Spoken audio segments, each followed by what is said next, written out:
현재 전 세계에 한파가 불어 닥치고 있습니다. 이 때문에 많은 사람들이 피해를 보고 있는데요. 지난해 12월 미국인들의 대이동 기간인 크리스마스와 새해를 앞두고 100년에 한 번 있을 최악의 한파가 불어닥쳐 미국의 많은 지역들이 얼어붙었습니다. 당시 미국의 기상청은 생명을 위협하는 추위에 대비해야 한다고 경고하기도 했었죠.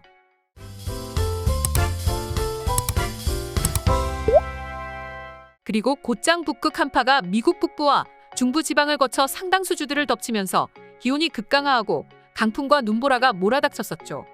당시 몬태나주 서부 엘크파크는 기온이 영하 45도까지 내려갔고 체감온도는 그보다 낮은 영하 59도였습니다. 이 밖에도 아이오와주 디모인이 영하 40도, 콜로라도주 덴버와 미네소타주 미니애폴리스가 영하 37도까지 떨어지며 유례없은 추위를 겪어야만 했습니다. 이에 사람들은 곳곳에 미국 길거리에는 패딩도 모자라 이불까지 덮어쓰고 돌아다니는 사람들도 굉장히 많았다고 합니다. 미국뿐만 아니라 한국과 가까운 일본 역시 한파로 피해를 입는 사례가 속출하고 있습니다. 열차 안에서 7시간이나 갇혀 있었습니다. 지난달 24일 오후 7시쯤 일본의 JR 교토역에서 열차를 탄 32세 남성은 약 7시간 뒤인 25일 새벽 2시 30분이 돼서야 겨우겨우 밖으로 나올 수 있었다고 합니다. 이 남성은 NHK 방송 인터뷰에서 처음 2~3시간은 모두 버티는 모습이었지만 점차 화장실에 가는 사람들이 늘면서 문제가 생겼다. 뒷좌석 쪽에 사람이 몰려 호흡곤란 등으로 소방서 들것에 실려 나가는 사람도 있었다고 말했습니다. 당시 이런 피해가 있었던 이유는 일본 열도가 24일부터 폭설과 강풍을 동반한 최강 한파가 몰려들었기 때문인데요. 당시 일본의 기상청은 이번 겨울 들어 가장 강한 한기가 일본 상공으로 유입이 되며 전국적으로 10년에 한 번 정도 오는 한파가 전망된다고 예보하기도 했죠.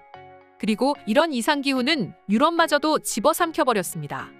블룸버그 통신에 따르면 북극에서 찬 공기가 유입이 되면서 남부 유럽을 제외한 북부 및 중부 유럽의 기온이 급격히 떨어졌다. 유럽중기예보센터는 향후 한 달 동안 북유럽 기온이 줄곧 영하 8도에서 3도에 머물며 영하 2도에서 1도 수준이던 30년 평년 기온을 밑돌 것이라고 예측했습니다.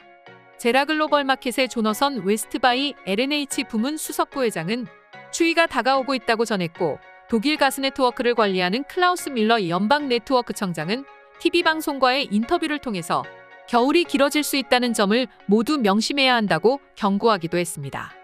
그리고 이렇게 피해를 입는 이유는 역시 러시아와 우크라이나 전쟁에 있었는데요. 특히 유럽은 전체 천연가스 수입량 중 40%를 러시아산 파이프라인 천연가스에 의존했는데 올해 3월 가스 비축량이 바닥이 날 것으로 예측이 되고 있습니다.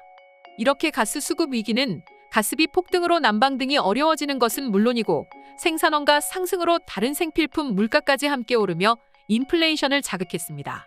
그렇다 보니 각국은 인플레이션 현상으로 인해 완전히 초비상에 돌입했는데요. 유럽 천연가스 가격 시세를 보여주는 네덜란드 TTF 가스 선물 가격은 2021년 1월 1메가와트아워당 약 13유로에서 지난해 8월 26일 무려 26배인 340유로까지 치솟았습니다. 이후 다소 진정이 돼서 80에서 90유로까지 떨어졌으나 언제든지 폭등할 수 있는 우려가 많습니다. 이에 벨기에 싱크탱크 브리얼은 유럽의 천연가스 가격이 1년 전보다 265% 오른 수준이라고 분석하기도 했습니다. 이렇게 가스비 상승이 있으면 당연히 전력 단가가 상승하고 공장 가동 비용도 상승하며 생산원가 상승으로 이어져 전반적인 물가 상승을 불러오게 되죠. 이 때문에 많은 국가들은 살기 위한 대책을 황급히 세우고 있습니다. 월스트리트 저널에 따르면 스페인 정부는 공공기관이나 쇼핑몰, 영화관, 공항 등의 에어컨 온도를 섭씨 27도 이하로 내리지 못하게 하는 법령을 통과시켰습니다. 또한 프랑스 일부 지역은 문을 열고 에어컨을 가동하는 상점에 범칙금을 부과하고 있습니다. 그리고 네덜란드는 샤워를 5분 이내로 끝내도록 하는 캠페인을 진행하고 있으며 독일의 베를린은 공동 명소의 조명을 끄기로 했고 여기에는 전승기념탑, 베를린 성당, 샬로텐부르크 궁전 등 1,400여 곳이 포함된다고 하죠. 지금과 같은 겨울에는 실내 난방 온도가 제한이 된다고 합니다.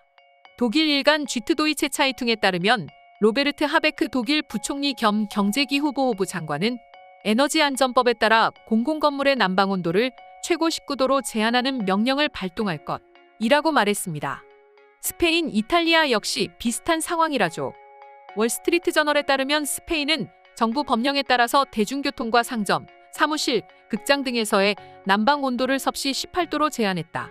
지난 9월 말까지는 난방 시설이 있는 모든 건물에 대해서는 자동 문 닫힘 장치를 설치를 의무화하기도 했습니다. 이탈리아의 공공건물 난방 온도는 섭씨 21도로 정하기도 했습니다. 하지만 이렇게 난방 시설의 온도를 제한하고 있지만 외국인들 사이에 가장 시급하고 또 관심받는 시스템은 온돌이라고 하는데요. 한국의 온돌은 비용 절감에 가장 큰 이점이 있습니다.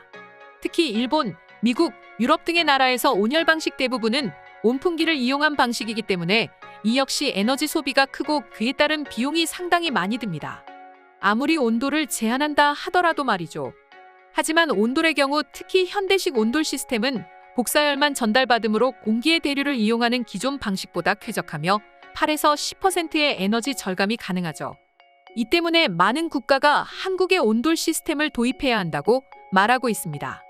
그런데 사실 이 온돌 시스템은 우리 한국만 이용하고 있는 게 아니었는데요. 과거 유네스코 한국 온돌이 등재되려고 했을 때 중국이 이를 막아섰습니다. 2014년 한국 매체를 통해 한국 정부가 온돌을 자국의 무형문화재로 지정한다는 소식에 일부 중국 네티즌들이 발끈한 적이 있습니다. 온돌이 중국 동북 지역의 농촌에서 사용하던 강의 영향을 받은 생활풍습이라는 것이 그 이유였는데요. 산시성시안 비물질문화유산보호센터의 왕즈 부주인과 같은 전문가가 한국의 온돌은 중국 북방의 농촌에서 사용하던 칸과 원리가 똑같다고 말해 해당 주장에 전문성까지 더해졌습니다. 하지만 한국의 온돌과 중국의 칸은 달라도 너무 다른데요. 입식 문화인 중국, 따라서 중국인들이 주장하는 동북지방의 이 칸은 보통 침대의 형태로 방의 일부만을 데우는 반면 한국의 온돌은 밖에서 뗀 불이 방 안 전체를 달구는 구조로 되어 있습니다. 온돌 논쟁을 벌인 지 4년 후인 2018년 4월 한국의 온돌은 국가무형문화재 제135호로 지정이 되었습니다. 이에 더해 각 인터넷 매체들은 당시 상당히 공격적이면서도 비판적인 논평을 펼쳤습니다. 장수성의 지역 매체인 다청왕은 공식 웨이보를 통해서 중국인들이 대대로 이용했던 바닥난방 기술이 왜 지금 한국 문화유산이 되는 것인가? 라면서 중국은 언제 캉을 문화유산으로 신청할 것인가?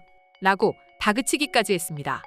중국 여행신문통신사 역시 우리의 이웃나라가 또 한 번 우리들을 불쾌하게 만들었다면서 공자도 자기네 것이고 본초 강목도 자기네 것이고 단오절도 자기네 것이고 이제는 바닥난방까지 자기네 것이라고 우긴다고 비꼬기도 했습니다.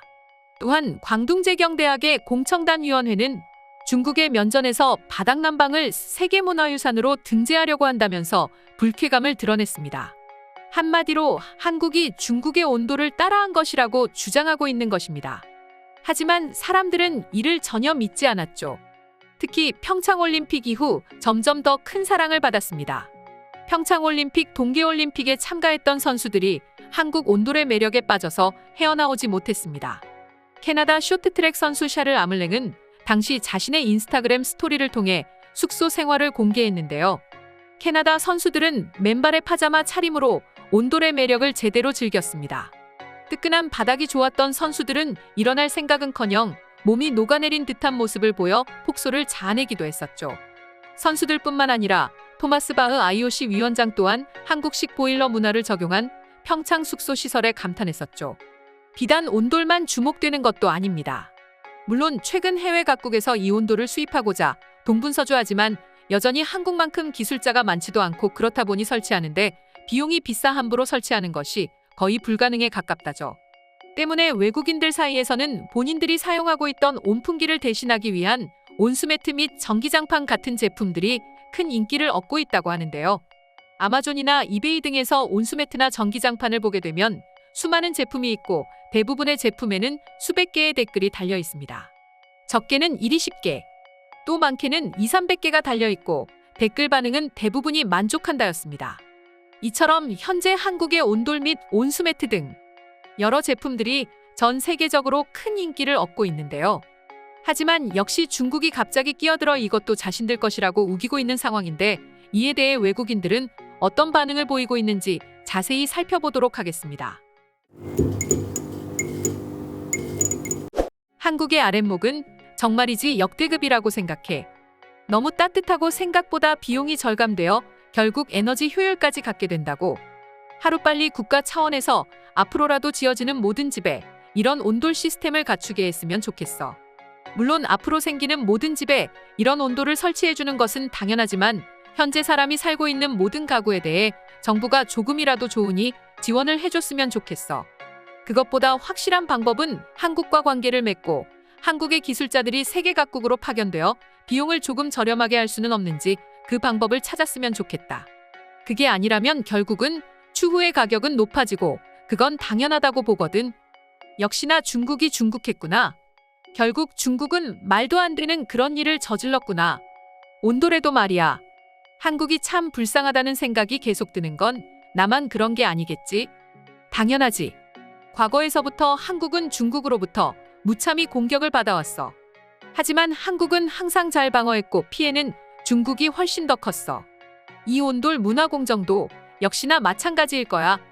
이미 사람들은 온돌이 한국 거라는 걸 다 알고 있어. 더구나 찾아보니까 한국의 온돌과 중국의 온돌은 많은 차이가 있던걸. 한국 온돌은 밖에서 방을 데우기 때문에 안에 있는 사람이 피해를 입을 일이 없어. 하지만 중국의 캉은 안에서 직접적으로 해당 공간만 데우기 때문에 다른 방에는 전혀 영향을 못 미쳐. 더구나 안에서 그렇게 방을 데우게 되면 불이 나면 어떻게 할 거야? 피해는 고스란히 안에 있는 사람들이 다치거나 할 텐데 이 문제는 전혀 신경도 쓰지 않을 거야. 누가 봐도 중국이 한국을 따라한 것 같은데 만약 그 반대의 경우라고 하더라도 한국은 그걸 발전시켰잖아. 그리고 그것은 한국의 기술이 되는 거야. 그런데 그걸 트집 잡는다고? 에라이 퇴. 중국은 어쩜 그렇게도 한국을 싫어하는 걸까? 물론 한국에게만 그런 건 아니야. 중국은 자신과 국경이 닿은 모든 곳에 대한 문화를 자신들의 것이라고 말하고 있어. 그럼 몽골은 왜 가만히 있는 거야? 몽골은 징기즈칸 시대에 전 세계를 호령했지만 가만히 있고 또 이탈리아도 로마가 그리고 프랑스도 나폴레옹이 전 세계를 집어삼킬 만한 대단한 업적을 가졌음에도 가만히 있는데 왜 중국만 그래? 정말로 꼴사납다고. 평창 올림픽 때 선수들의 SNS를 보고 나도 한 번쯤은 사용해보고 싶다는 생각이 들었어. 온돌이 그렇게 좋은가 싶더라니까. 온돌이 있으면 한국인들처럼 소파를 두고도 바닥에 앉겠죠? 바닥에 앉아서 소파는 그냥 등받이용이 되는 거죠. 그렇게 사용해도 좋으니 나는 제발 저 온돌을 우리 집에 설치했으면 좋겠어. 근데 비용을 알아보니 몇백만 원은 든다고 하네요. 어찌할 방법이 없습니다. 그럴 때 전기장판이나 온수매트를 한번 사용해보세요. 그건 역시 꽤 좋아요.